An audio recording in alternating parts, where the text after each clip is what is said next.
아멘. 우리 함께 신앙 고백합니다. 나는 전능하신 아버지 하나님, 천지의 창조주를 믿습니다. 나는 그의 유일하신 아들 우리 주 예수 그리스도를 믿습니다.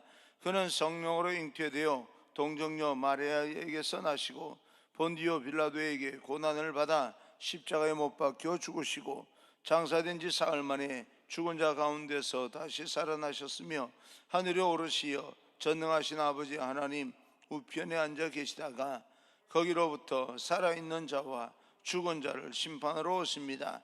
나는 성령을 믿으며 거룩한 공교회와 성도의 교제와 죄를 용서받는 것과 몸의 부활과 영생을 믿습니다. 아멘. 오늘 선포되어질 하나님의 말씀은 요한계시록 4장 1절에서 11절까지 말씀입니다. 요한계시록 4장 1절에서 11절까지 말씀을 우리 함께 읽겠습니다.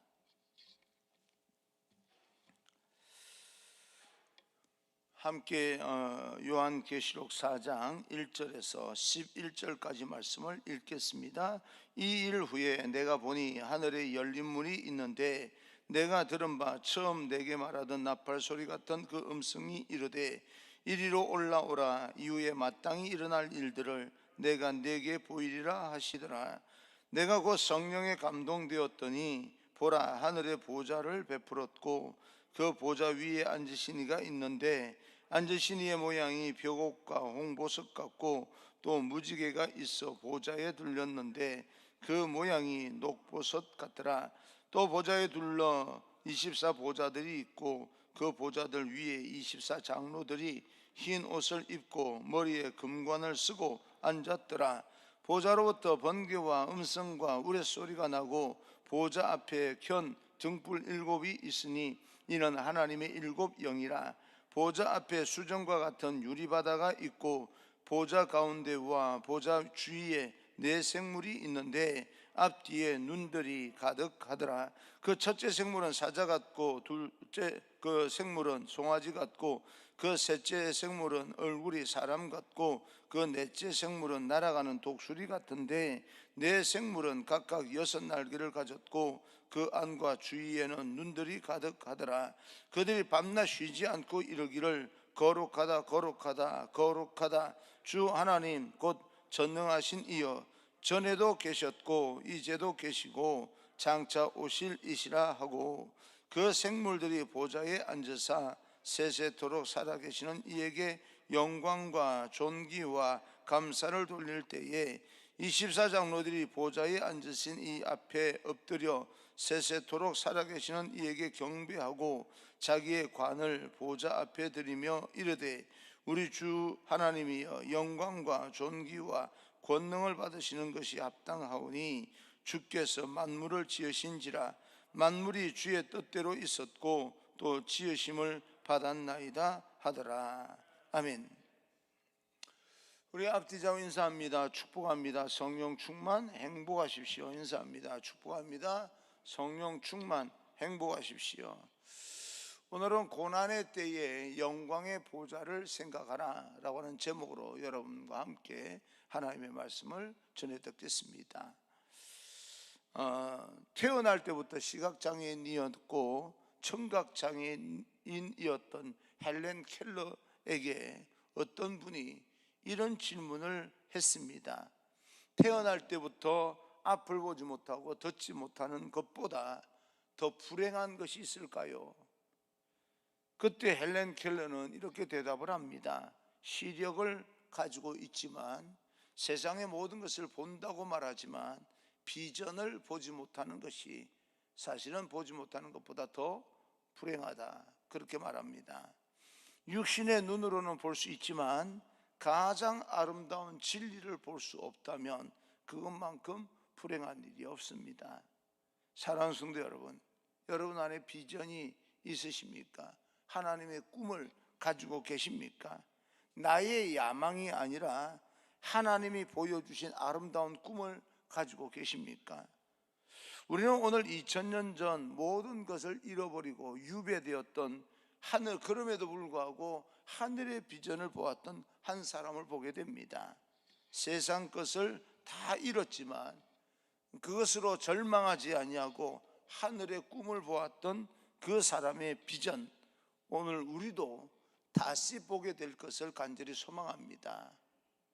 계시록 2장과 3장의 소아시아 7교회에 주시는 하나님의 말씀이라면, 오늘 4장부터는 사도 요한이 보았던 하늘의 비전, 그 사도 요한에게 보여주셨던 하나님의 꿈을 본격적으로 이야기하고 있습니다. 많은 경우에 소아시아 7교회에 주시는 하나님의 말씀을 전하고, 4장부터는 좀 해석하기가 버거워서 설교 새벽이든 어떤 시간이든 설교하기가 만만치 않다라고 말하는 사람이 있는데, 사실은 그렇지는 않습니다. 우리가 좀 사도 요한에게 보여주셨던 하나님의 꿈을 그 하늘을 바라보면서 생각을 한다면 그렇게 어려운 그런 어떤 해석은 되지 않습니다. 문장이 어렵고 묘하고 또 이 땅에서 일어나는 일 같지가 않아서 우리가 좀 더 두려워하고 요한계시록을 보기가 좀 힘들어하는데, 전혀 그렇진 않고 우리가 열린 마음으로 땅을 바라보며 이 요한계시록을 생각하는 것이 아니라 하늘을 바라보면서 요한계시록을 생각한다면, 하나님께서 오늘날 그때 사도 요한에게 보여주셨던 그 하늘의 비전을 오늘 우리에게도 보여주시리라, 그렇게 확신합니다. 1절입니다. 1절, 이 일 후에 내가 보니 하늘에 열린 문이 있는데, 내가 들은 바 처음에 내게 말하던 나팔 소리 같던 그 음성이 이르되 이리로 올라오라, 이후에 마땅히 일어날 일들을 내가 내게 보이리라 하시더라. 본다 라고 하는 말로 시작합니다. 이를 내가 보니라고, 내가 본다라고 하는 말로 시작하는데, 그는 하늘의 비전을 보았습니다. 하늘의 비전을 본 사람은 그 본 것을 말하지 않을 수 없다, 성경은 그렇게 말합니다. 사도행전 4장 20절을 보게 되면, 우리는 보고 들은 것을 말하지 아니할 수 없다 하니, 사내들인 공회에서 바울이 했던 말입니다. 내가 직접 보았고 내가 직접 들은 하늘의 비전과 꿈을 사람들에게 내가 여기서 왜곡되게 말할 이유도 없고 또 전하지 않을 수가 없다. 그렇다면 사도 요한이 보았던 이 하늘의 그 어떤 꿈은, 하나님의 꿈은 무엇입니까? 먼저 요한이 보았던 것은요, 문이 열려 있었던 거예요. 열린 문을 먼저 보았습니다. 열린 문이라고 하는 것은 하늘 저편의 세계와 이 편의 이 땅의 모든 세계를 마치 정지선을 가르는 그런 역할을 하는 문이었는데, 그 문이 열려 있었다. 우리가 도무지 건너가지 못할 것처럼 그 세계와 문이 이렇게 닫혀 있고 정지선처럼 이렇게 다 벽이 쳐져 있었는데, 그 문이 열려 있었던 거예요. 그동안은 전혀 거기로 넘어갈 수 없을 것처럼 느껴졌는데, 마냥 절망의 벽, 또 우리가 넘어갈 수 없는 벽으로만 알았는데 거기에 문이 열려 있었다. 언제 그 문에 하늘 비전을 볼 수 있는 문이 열렸을까? 전 이 말씀을 묵상하면서 예수님께서 세례를 받고 물 위로 올라오실 때를 상상을 한번 해봤습니다. 마태복음, 누가복음에 보게 되면 하늘이 열렸다, 그렇게 표현하고 있습니다. 예수님께서 세례를 받으시고 요단강에서 이렇게 나오시는데 하늘의 문이 열리면서 하나님의 음성이 들리기 시작합니다. 그것은 하나님이 마지막 이 땅에 임할 궁극적인 그런 일을 계시하는 겁니다. 이제 우리는 예수 그리스도를 통하여서 저 하늘의 진리를, 그리고 하나님의 계시를 우리는 열린 문을 통하여서 보고 들을 수 있는 그런 축복이 우리에게 있습니다. 하나님의 자녀되는 권세를 가진 사람은 그 열린 문을 통하여서 하나님의 세계를 볼 수 있고 하나님의 세미한 음성을 들을 수가 있습니다. 그래서 우리는 하나님 앞에 기도해야 됩니다. 우리에게 영적으로 예민하게 해주셔서 하늘나라를 보게 해주시고 하나님의 음성을 듣게 해주옵소서.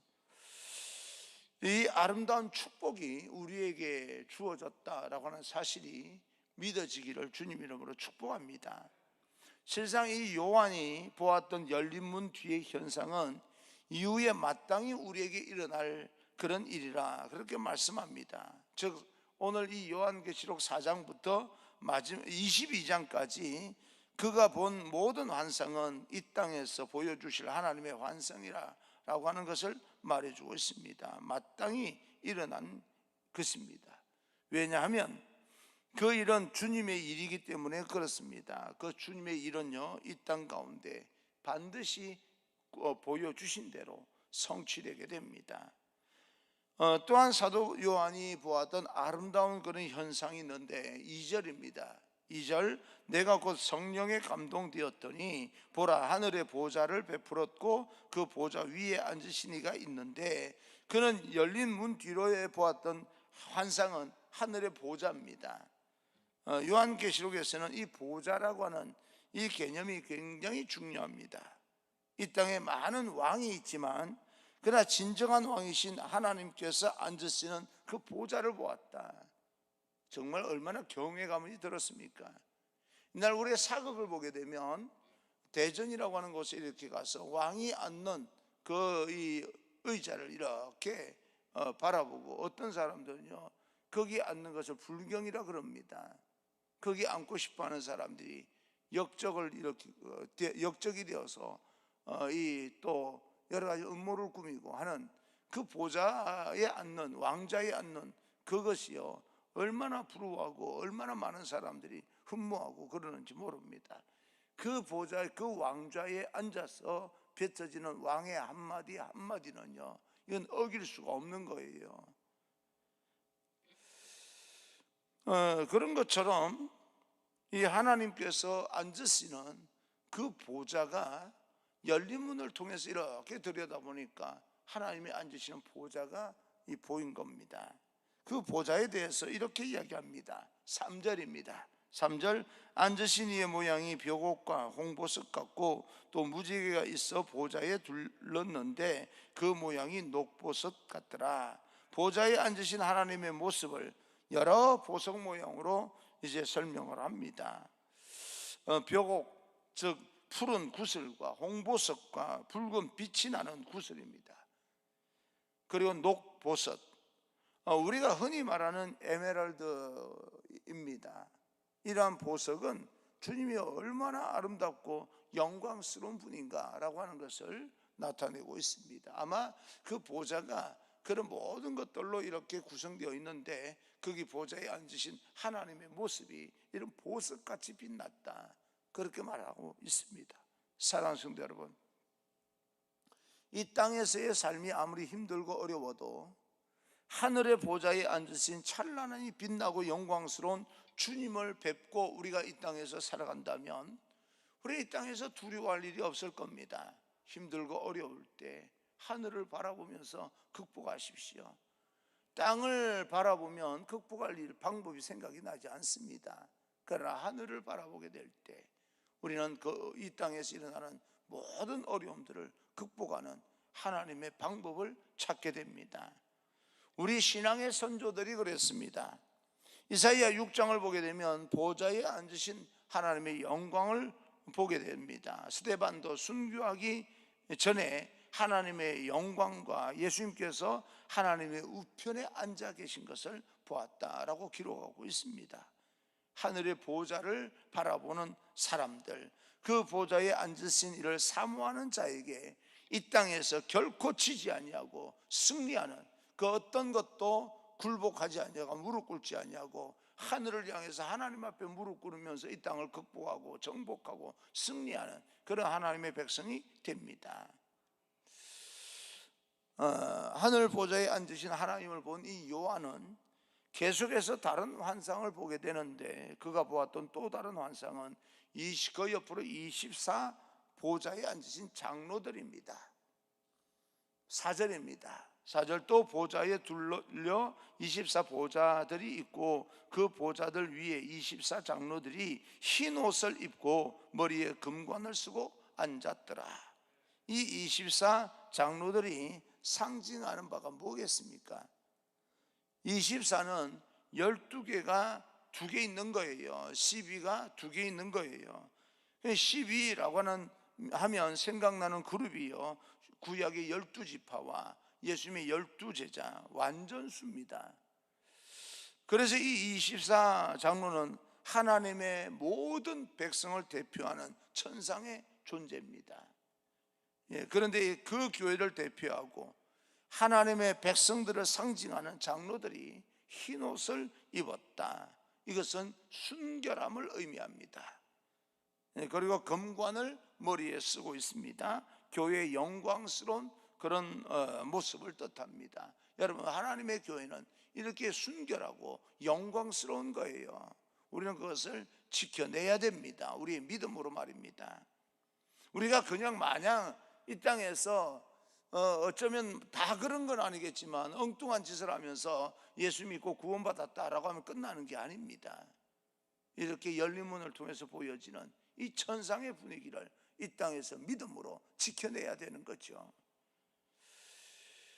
그들이 머리에 관을 쓰고 보좌에 앉아 있다라고 하는 것은 하나님께서 통치하는 천국은 이렇게 아름답고 존귀하고 영광스러운 곳이다 라고 하는 것을 우리에게 보여주고 있습니다. 만약에 그 하늘나라를 꿈꾸며 살아가는 사람들, 그것을 확신하고 사는 사람들이 이 땅에서 뭐가 그렇게 두렵겠습니까? 그래서 이 초대교회 성도들은 그 하늘나라의 꿈을 다 보았기 때문에 그렇게 죽어감에도 불구하고 믿음을 놓치지 않았습니다. 내가 여기에서 믿음을 거부하고 저 찬란한 천국을 포기할 바에야 내가 이 땅에서 삶을 포기하고 순교하면서 저 찬란한 하늘나라를 차지할 것이다, 그 믿음을 가지고 있었던 거죠.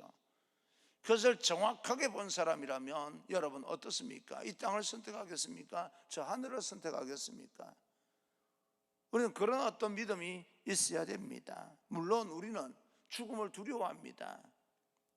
죽음을 좋아하는 사람이 없습니다. 어떻게 하면 하늘나라에 좀 늦게 갈까? 그것을 우리는 꿈꾸면서 약을 먹고 또 보양을 하고 여러 가지 우리는 준비를 하며 이 땅에서 또 관리를 하며 살아갑니다. 그러나 정확하게 우리가 열린 문을 통해서 요한이 보았던 하늘의 아름답고 찬란한 그 영광스러운 그런 세계를 본다면 우리 이 땅에서 사는 동안에 관리를 철저하게 하고 잘 살아야 되지만, 그러나 이 땅에 그렇게 매이는 삶을 살지는 않습니다. 극복하며 사는 거죠. 그것을 넘어서서 사는 겁니다. 우리는 천국의 시민권을 가지고 있기 때문에 그렇습니다. 사도 요한 당시에 소아시아 여러 교회들은 고난을 당하고 극심한 박해를 받았습니다. 사도 요한도 이 밤모습에 유배되어서 소망이 없는, 인간적으로 볼 때는 소망이 없는 절망 가운데 살았습니다. 궁핍이 있었고 이 땅의 교회는 주님 다시 오실 때까지 궁핍과 환난과 박해와 핍박이 있었지만, 그러나 하늘의 공동체는 아름답고 빛나고 영광스러운 그런 세계이기 때문에 그때 당시에 초대교회 교인들은 그 하늘나라를 바라보면서 이 땅을 견디고 버텨낸 겁니다. 그 버티고 이 견뎌낸 그 믿음이 바로 오늘날 우리들에게까지 생명을 주는 이 구원의 자리에까지 이르게 된 겁니다. 또한 24장로들이 한 일이 있는데 10절입니다. 10절, 24장로들이 보좌에 앉으신 이 앞에 엎드려 세세토록 살아계시는 이에게 경배하고 자기의 관을 보좌 앞에 드리며 이르되, 그들이 한 것은 보좌에 앉으신 하나님 앞에 엎드려 경배하고 있습니다. 그리고 자신의 관을 보좌 앞에 내어 놓습니다. 하나님의 영광 앞에 자신의 것을 내어 놓았다. 그리고 11절입니다. 11절, 우리 주 하나님이여 영광과 존귀와 권능을 받으시는 것이 합당하오니 주께서 만물을 지으신지라 만물이 주의 뜻대로 있었고 또 지으심을 받았나이다 하더라. 하나님을 찬양하고 있는 겁니다. 여러분, 24장로들이 했던 일은요, 하나님 앞에 경배하며 찬양하는 일이었습니다. 이것은 교회의 본질이 무엇인가라고 하는 것을 보여주고 있는 것인데, 교회는 궁극적으로 하나님께 영광을 돌리며 찬양하는 공동체입니다. 우리는 하나님을 얼마나 찬양하고 있습니까? 노래만 찬양이 아닌 것입니다. 우리의 모든 삶이 하나님 앞에 찬양을 해야 되는데, 그러기 위해서는 거룩함을 지켜내야 되는 겁니다. 주님 앞에 날마다 나아가서 엎드려 경배하는 마음으로 우리는 살아가야 됩니다. 그런 사람들이 바로 진정한 하나님의 자녀입니다. 그리고 이 땅에서 우리는 여러 가지 현상적인 어려움이 온다 할지라도 그것을 우리는 극복하려고 도전하지 위축되어서 절망하지는 않습니다. 여러분, 아무리 힘들고 어려워도 그것을 결국에는 극복하려고 도전해 나가야지 절망으로 뒤로 물러서면서 포기하면 안 됩니다. 그러면서 5절입니다. 5절, 보좌로부터 번개와 음성과 우리 소리가 나고 보좌 앞에 켠 등불 7이 있으니 이는 곧 하나님의 7 영이라.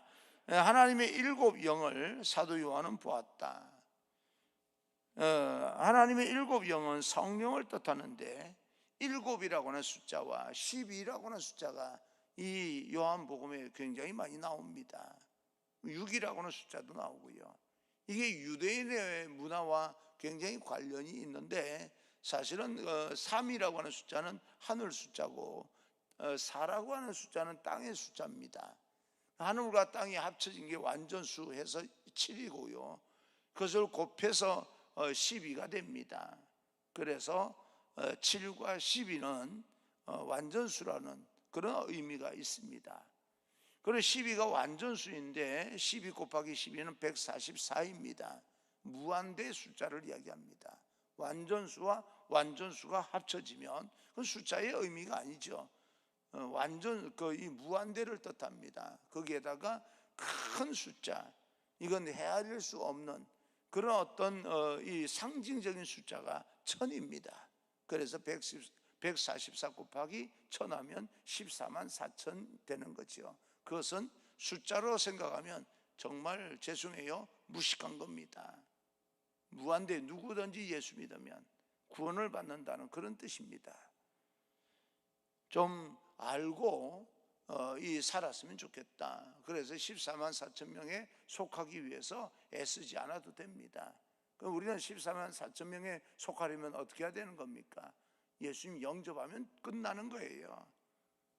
영접하고 하나님의 자녀 되면 끝나는 건데, 뭘 숫자를 1명, 2명 헤아리면서 그 속에 속하고 그 속에 이제 또 속하지 못하니까 또 다른 이 14만 4천 명을 만들어 가지고 거기에 또 집어넣고, 이게 뭐 하는 짓인지 몰라요. 그런 거 없습니다. 우리는 14만 4천 명은 숫자를 뜻하는 것이 아니라 무한대를 뜻하는 그런 의미이기 때문에 우리는 요한계시록을 보면서 좀 더 우리가 깊이 있게 알기를 원하는 거죠.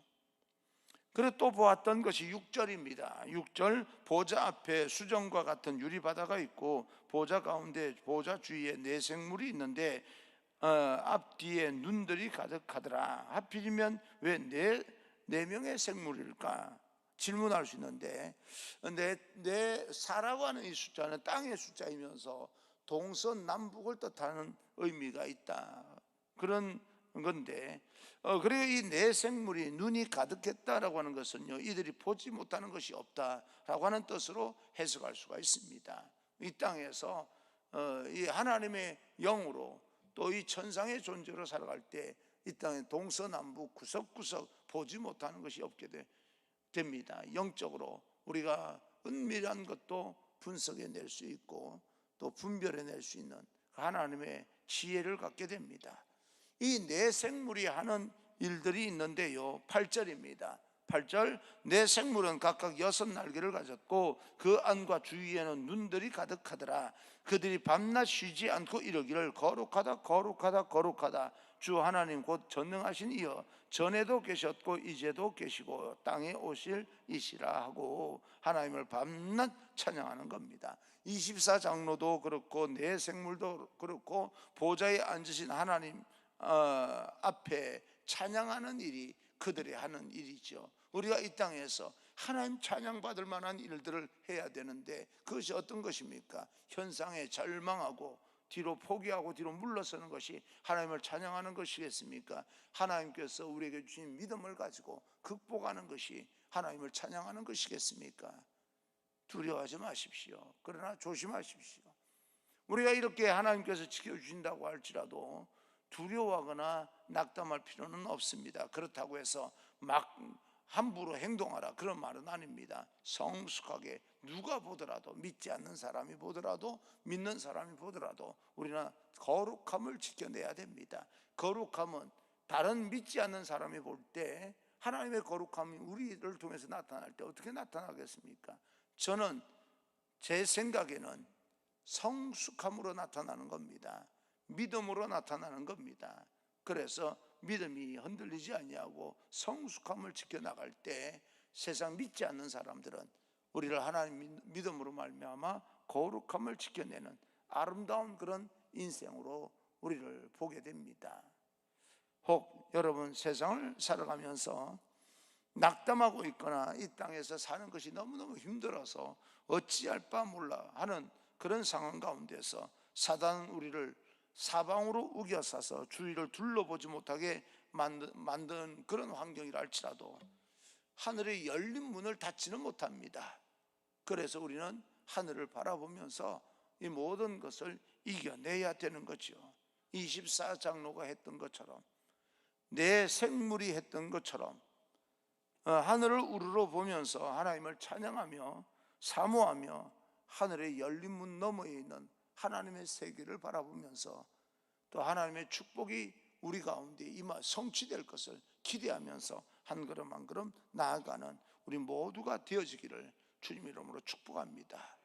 우리에게 그런 놀라운 이 사도 요한이 보았던 영적인 그런 세계를 볼 수 있었으면 얼마나 좋을까. 그럼 이 땅에 두려울 것이 없게 될 것입니다. 그런 믿음을 가지고 우리는 오늘도 당당하게 한 걸음 한 걸음 도전하며 살아가는 믿음의 사람이 되기를 주님 이름으로 축원합니다.